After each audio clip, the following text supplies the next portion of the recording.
Today we've got Dr. Chris Warren, who's rapidly gaining an international recognition for his work in developing ways of encouraging guests to play their part in reducing resource use. But before we talk about that, Chris, can you introduce yourself? Sure. Well, hi everybody. Hello, Harold. I'm currently speaking to you from Kangaroo Valley in New South Wales, Australia, where I'm co-proprietor of a small accommodation business called Crystal Creek Meadows. I'm also a research fellow at Griffith University in Queensland, and I'm the founder of My Green Butler, which is a sustainable management service that's cloud-based for tourism. Chris, given that we're doing this for the Arabian travel market, do you want to just reflect a bit on your experience of working in that region, where you've worked and what you learned from it?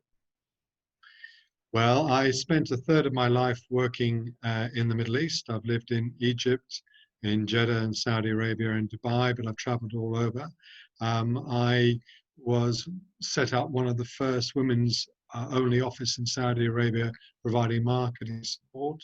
I worked for a variety of international businesses and local companies, and also involved in the launch of a number of hotel properties in Dubai, like the Hilton and so forth. I saw really Dubai really grow up once the Chicago beach was knocked down and Jumeirah Hotel was put up. I was there during that period and of that change.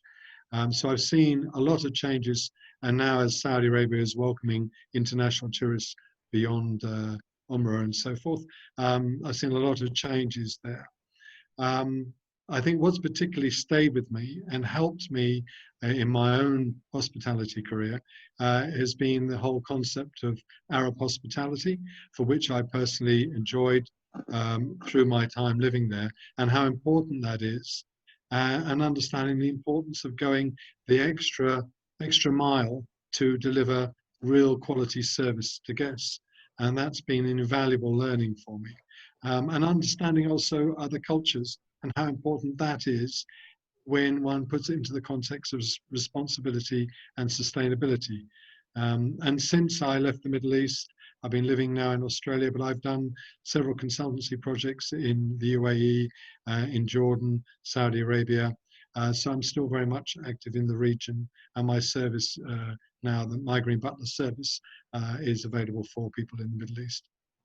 Chris, if I remember rightly, some of the work that's informed My Green Butler actually originated with work in the UAE. Yes, I developed a course for the Dubai government on sustainable tourism, and through that process I introduced the ideas of Arab hospitality and how that can be a method to engage guests and encourage them to participate a bit further in terms of conserving resources. And that's part of the content of the course that's now used for all hoteliers in the region. Chris, can we just go back a bit before we talk about My Green Butler in more detail? I followed the development of My Green Butler with great interest. How did the idea develop? Where did it originate? Well, it originated because I am a hotelier myself, and I realized I was getting to a green ceiling in terms of undertaking all the normal activities one might do to reduce consumption and reduce carbon emissions. But I got to a point where I couldn't really progress any further without a great deal of expenditure. So it's a green ceiling that I think a lot of businesses get to. I then enrolled in the Responsible Tourism Management course at Leeds Beckett, which you ran. And through that understanding and doing my thesis with you, I then realized there was another potential dimension. We'd always been looking in hospitality about introducing methods to reduce waste, reduce consumption and carbon emissions, but without really interfering with the guest's experience. And then with my thesis, which I did with you, we undertook a number of surveys where we actually asked people whether they were really interested in pro-environmental action for holidays, and a whole series of questions that really sort of repeated a lot of other surveys, but we were looking at it from the perspective of Australia. What I found when I was undertaking those surveys was that after asking some of the questions, people wanted to carry on talking. They wanted to explain why they were giving me the answer. Now, I'd found from the previous surveys they had never been open-ended answers to those questions. So if I asked people, why would they find it difficult to change their habits when staying in accommodation, etc., they would then gush forward with answers, and that really enriched the thesis, and it really, the penny dropped. Because prior to that, I had been a little bit John Cleese-like in Fawlty Towers, walking around my own property, a bit shocked about how people were using resources, and I thought wasting them. And I thought, well, it's because obviously they're not caring. And that would be a natural assumption to make. But when I looked at those research findings, I realized actually people really generally want to do something, but they don't necessarily know how. And therefore I realized, well, what we need to do is introduce information in a manner that doesn't disrupt the stay experience, that still provides politeness and a positive stay experience, but invites people to participate if they wish to, and to provide them the tools and methods to allow them to do that. So it really came from that research on the masters, and then progressed over years as I developed the system and did trials. Can you say something about the PhD you did with Suzanne Beckett?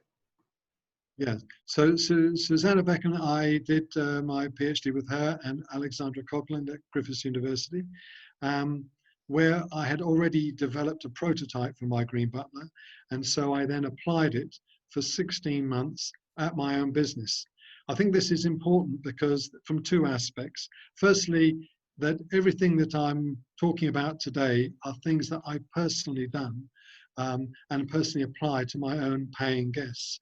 And that's, been my livelihood. So I don't want anyone to think that these are ideas that are dreamt up separate to the reality of delivering hospitality. And obviously through those 16 months, we went through very much a peer assessed process of undertaking the research, and the findings were being published in 5 different journals. So we went through blind peer assessment in that. So when people look at that research, they will be reassured that it was done in a thorough professional way, in a scholastic way. And the findings delivered something very precious. They showed that guests were overall prepared to make a difference in the way they were operating. We saved 38% in biomass use, 33% saving in electricity, 21% in water, and 20% in gas. And this was consistent across the 16 months that we were doing it. So it wasn't like on an odd occasion, we had half our sample were in control. They did not have any My Green Butler interaction, and we treated them in the normal fashion we would have done previously. However, the other guests went through an additional stage of a meet and greet, an additional stage of information we provided them, which was feedback on what they were using, so they could see how much resources they were using, and they could compare that with the target ambition that we had and against best performers. So a game-like experience in effect. Now, remembering, Harold, that we charge around 400 Australian dollars a night. How much is that in US dollars, Chris? Just so that in US dollars, that would be, depending on today's exchange rate, that would be approximately 250 to 300 US dollars. So you're hardly a cheap property, are you? No, and in Australian terms, that is, in the premium range. Yeah. So people are coming down here paying that sort of rate, and when they arrive, I'm inviting them to conserve their resource use. So that's obviously seems contradictory to the concept of luxury cottages. But it was very successful, and now we're applying it in pilot sites in three regions of the world right now. Can I just ask you to explain, because you distinguish in what you write about the difference between guest participation and guest engagement. What's the difference in your view? In my view, I think there's a generalization when we talk about guest engagement. It sounds positive. It sounds like we are involving them. But frankly, what happens is that we have used things like tent cards or letters or maybe some information on a website. But there's whereby we're inviting the guest to do something. But it's very much a side factor. We can say we're engaging with them because we've left them some information, But engagement, it gives them the option of not doing anything. We're not seeking to marry them. We're actually asking them really to participate, which is much further than just inviting someone to do something. We're actually asking them to change how we're planning to function within that hospitality environment. And it's rather the same as the way that you approach tourism from a responsible tourism point of view as opposed to sustainable tourism. Responsible tourism meaning taking action, taking responsibility for the impacts, whereas guest participation is similar in the sense that we're asking them to participate to reduce that footprint and to actively try to seek to reduce it, which frankly, although it's a bit embarrassing for tourism, is rather unique. But as I've said, it's been successful. How do I quantify successful?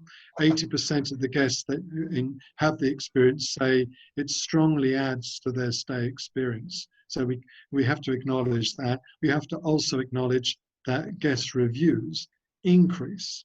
We have to acknowledge that it allowed me to increase my price of my accommodation. And I've had an increase in the number of guests, despite the fact that I've asked them to try and reduce by participating. Chris, so there's a big difference. Chris, forgive me for saying this, but this sounds too good to be true. And the old adage that if it sounds too good to be true, it is too good to be true. Are you really telling me that you don't get any major resistance from your clients? I get resistance. What type of resistance, though? That's the important thing. I would say that 20%. Let me phrase the question more precisely. Have you had the level of resistance which has caused you to lose a client? No. Well, that's the acid test, really, isn't it? Yeah, I mean, the resistance is I don't wish to be involved in this idea. I don't want to participate. And that would be, my estimate would be around about 20% of guests. Right. 20% of guests are very enthusiastic, and 60% of guests are surprised. They've never come across this. But surprise doesn't mean a negative response. And I think that's one of the weaknesses in hospitality globally as a standard. And I understand the issues in the Middle East, but we expect everyone to only want to smile all the time, and therefore that means they're happy. But we use smiling to really should we say, manage situations. If people don't smile when you suggest that they can participate, it does not mean they are unhappy. It means they're considering what you're saying. Now, of the 20% that don't participate, they simply don't participate. They still have a great stay. We're not enforcing it. We're inviting them to participate, to assist us. And you'll find that some people say, look, it's very important to me that I have this time and I want to use a lot of water and so forth. Go, fine, that's okay. I've got 80% of my guests saving. That's a good outcome. It is indeed. Can I go on to ask you, why do you think people don't resist? Because the way you've just phrased that, you've said you want them to help you, but isn't it more broadly that they're helping the environment and are feeling good about the fact that they're doing something good for the environment? That's definitely a reason. I think people have multiple emotions and motivations to do it. I don't think one should just simply place it in a box of saying it's for environmental good or whatever. I think it's sometimes people like a challenge. When I'm offering it in Australia, they're sports mad and they like the competition element. In the UK, it's much more about fiscal savings. And when I see it in Europe, it's more about the comfort and the pleasure they'll get from that process, because obviously we give them advice on how to save and what actually are the benefits of saving. So overall, there's a multiple range of different emotions, and one shouldn't really typecast them. Expect that there will be. So there's a broad business case for this, even in a period of recession and possibly depression that we're going into now? I think is even a stronger reason. In fact, this is an opportune time for it. Why? It's because a recession, depression, people haven't forgotten that we need to be mindful of finite resources. People are feeling guilty about wasting resources, and people are unsure about how much they're wasting in hotels because they don't necessarily know. They don't even know how to save.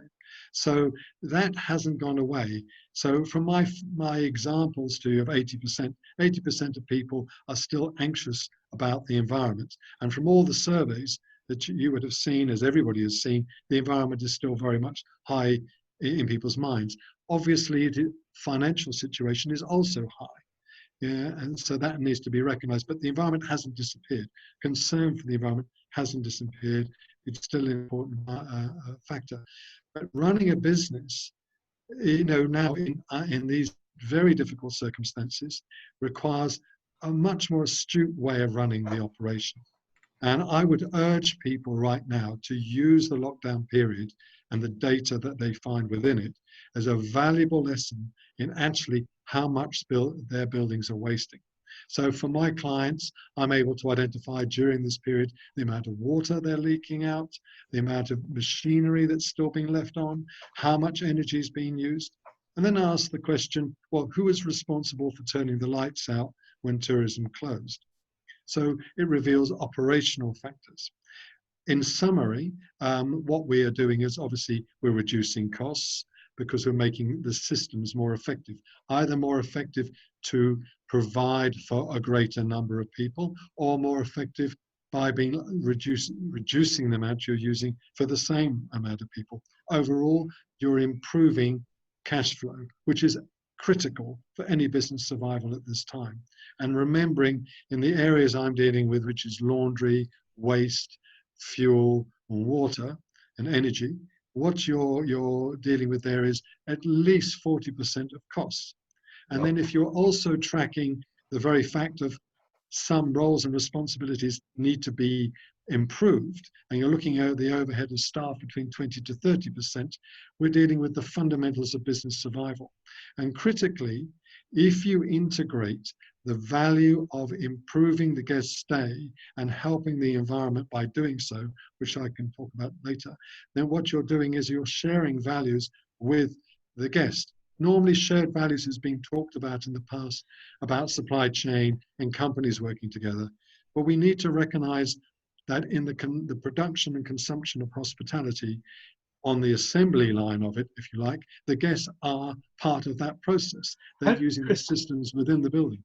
Chris, how does your return visitor rate, your rebooking, how does that compare with others in the same part of Australia? Do you know? I don't have those figures, but I can tell you that now we've come out of lockdown, we're absolutely flat out. And of that proportion, a high number of return guests wanting to come back to us. So it's a good proportion. Is it higher than other people? I can't tell you. We offer a special experience. By that I mean, for the prices we charge, we're really targeting people who are on honeymoon, birthdays, anniversaries, 3-generation get-together, precious family time for family holidays in rural areas. We're not a motel or a business establishment where people can choose. So it's even more an indication of how important it is and how you can motivate people, even on special stays, Has this been tried and tested in more traditional forms of accommodation, Chris, or is it only working at the top end? It's working in 2-star property in France. We're using the service in one of the largest hotels in Europe, over 1,000 rooms. We're doing it in timeshare lodges. We're doing it in bed and breakfast and hostels. We're going to be introducing it very shortly now in the next couple of months in international chain hotel and various other types of businesses. So it works in all styles. It's flexible. Presumably you offer the training for the hospitality staff who are going to be interacting with the customers, because that seems to be the critical part of this. It does require some upskilling of reception, concierge and other staff. It does, but it's not essential. In other words, you improve the amount that you save with the more interaction from staff.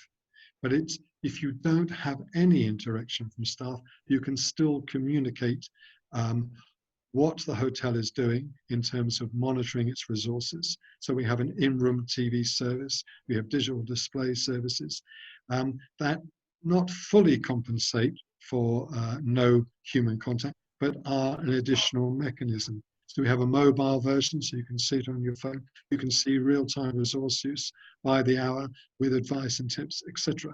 But you can also see the overall building's consumption. For the staff, yes, we provide training for the staff, and it actually enriches the staff experience even further, and it helps motivate staff and maintain loyalty. So at this difficult time, one of the things that hospitality managers might consider is staff reduction. It's not a normal process, but thriving businesses actually rarely cut back many staff because they want to keep the knowledge on board, and they also want to keep, not to go through the cost of process of rehiring people in the future. Studies have proven that actually productivity doesn't improve significantly just by reducing staff and asking the rest to work much harder. What you can do is motivate your staff to do better, and My Green Butler's service does that because it gives everybody focuses on the job, focuses on areas of saving, and they can see the benefits in terms of the fiscal savings from the property and how those can be better spent. Chris, thanks very much for this. It's been a fascinating interview, and I wish you well with the further development of the whole Green Butler approach. It strikes me that one of the things that's unique about you, and there are many, but one of the significant ones is you've actually done your academic research as an accommodation provider, as an owner of a hotel, and that's unfortunately a rare combination. But thanks very much for giving us your time this morning.